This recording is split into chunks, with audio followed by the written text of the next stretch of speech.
রাধে রাধে বন্ধুরা, তোমরা সবাই কেমন আছো? আশা করি ভালো আছো। লাউ আমাদের হচ্ছে একটি প্রিয় সবজি। লাউ রান্নাটি খুব সহজেই করা যায়, অনেকভাবেই রান্না করা যায়। যেভাবে করবেন সেটাই খুব টেস্টি হয় রান্না। আজকে আমি কলাই ডালে বড়ি দিয়ে করেছি। ভিডিওটি সম্পূর্ণ দেখুন, স্টেপ বাই স্টেপ দেখুন, স্কিপ না করে। ভালো লাগলে বন্ধুরা লাইক করবেন, শেয়ার করবেন, সাবস্ক্রাইব করতে ভুলবেন না চ্যানেলটিকে।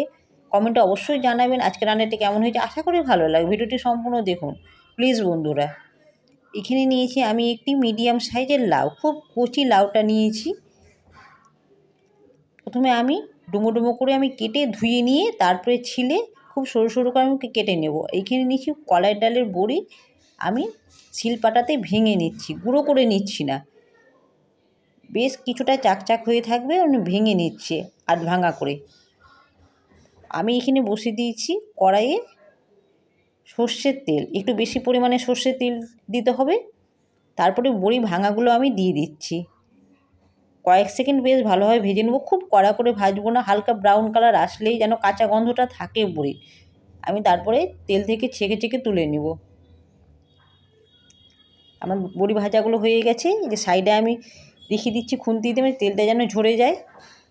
তারপরেই ওই তেলে, বড়ি ভাজার তেলে আমি দিয়ে দিচ্ছি হাফ চামচ কালো জিরে, কয়েকটা মেথি দানা। ফোড়নটা বেশ কয়েক সেকেন্ড বেশ ভালোভাবে ভেজে নিচ্ছি। তারপরে দিচ্ছি দুটো কাঁচা চেরা লঙ্কা। লঙ্কাটা ফুটে গেলে আমি দিয়ে দিচ্ছি প্রথমে অল্প করে লাউ, ছিটে না পড়ে তেলটা গায়ে, তাই জন্য অল্প করে। তারপর সম্পূর্ণ লাউটা আমি দিয়ে দিচ্ছি, তারপরে দিয়ে দিচ্ছি হাফ চামচ লবণ।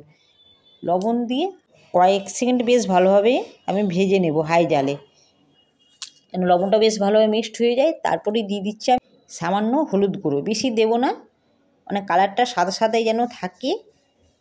লাউয়ে সামান্য পরিমাণে হলুদ দিয়ে বেশ নাড়াচাড়া করে আমি এবার দিয়ে দিচ্ছি ঢাকা। 5 মিনিট পরে ঢাকা তুলে নিচ্ছি। এবার বেশ ভালোভাবে আমি নাড়াচাড়া করে নিচ্ছি, মানে উপরের লাউগুলো তো কাঁচা আছে, বেশ ভালোভাবে মিক্সড করে নিতে হবে খুন্তিতে। উপরেরটা যেন নিচে হয়ে যায়, নিচেরগুলো যেন উপরে হয়ে যায়। আবার আমি ঢাকা দিয়ে দিচ্ছি। আরও 10 মিনিট পরে আমি বেশ ঢাকনাটা তুলে নিচ্ছি। তারপরে দেখে নিচ্ছি যে লাউটা আমার সেদ্ধ হয়েছে কিনা। এখনও মনে হচ্ছে একটু আর সেদ্ধ হবে, একটু আমার দেখে বোঝা যাচ্ছে। লাউটা সম্পূর্ণ বেশ ভালোভাবে দলা এখনও ধরেনি। বেশ কয়েক সেকেন্ড নাড়াচাড়া করে আমি আবারও ঢাকা দিয়ে দিচ্ছি। কয়েক সেকেন্ড পরে ঢাকটা তুলে নিয়ে তারপর খুন্তি দিয়ে বেশ একটু ভাঙা ভাঙা করে নিচ্ছি। তারপরে দিয়ে দিচ্ছি ভাজা বড়িগুলো। বড়িটা দিয়ে বেশ ভালোভাবে মিক্সড করে নিয়ে আমি আবারও বড়িটা সেদ্ধর জন্য ঢাকা দিয়ে দিচ্ছি। এই রান্নাটি ঢাকা বারবার দিয়েই করতে হবে, তো খুব সুন্দর হয়, টেস্টটাও খুব ভালো হয়, সেদ্ধটাও খুব সুন্দর হয় লাউটি। আমি 5 মিনিট পরে ঢাকাটা তুলে নিচ্ছি। আমার বড়িগুলো সেদ্ধ হয়ে গেছে। এবার বেশ ভালোভাবে আমি কষে নিচ্ছি হাই জালে।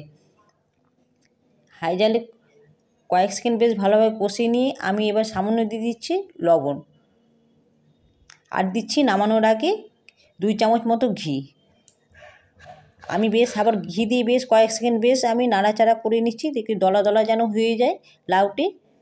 আমার একটু দলা দলা হয়ে গেছে, যে মাখা মাখা দেখেই মনে হচ্ছে লাউটি এবার খুব টেস্টি হবে। আমি অর্ধেক লাউয়ে আজকে চিনি দেবো, আর অর্ধেকে দেবো না চিনি ছাড়া।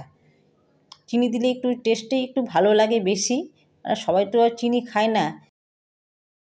দুটো বলে আমি তুলে নিয়েছি, একটিতে চিনি দিয়েছি, একটিতে দিইনি। অসাধারণ টেস্টি হয় এই লাউয়ের ঘন্টটি। প্লিজ বন্ধুরা একবার করে আপনারা খেয়ে দেখবেন। রুটি, পরোটা, লুচি সব সাথেই ভালো লাগে, ভাত, সাদা প্লেন ভাতের সাথে অসাধারণ টেস্টি হয়। সম্পূর্ণ নিরামিষ রান্নাটি ভালো লাগলে বন্ধুরা অবশ্যই কমেন্টে জানাতে ভুলবেন না। আজকের মতো টাটা।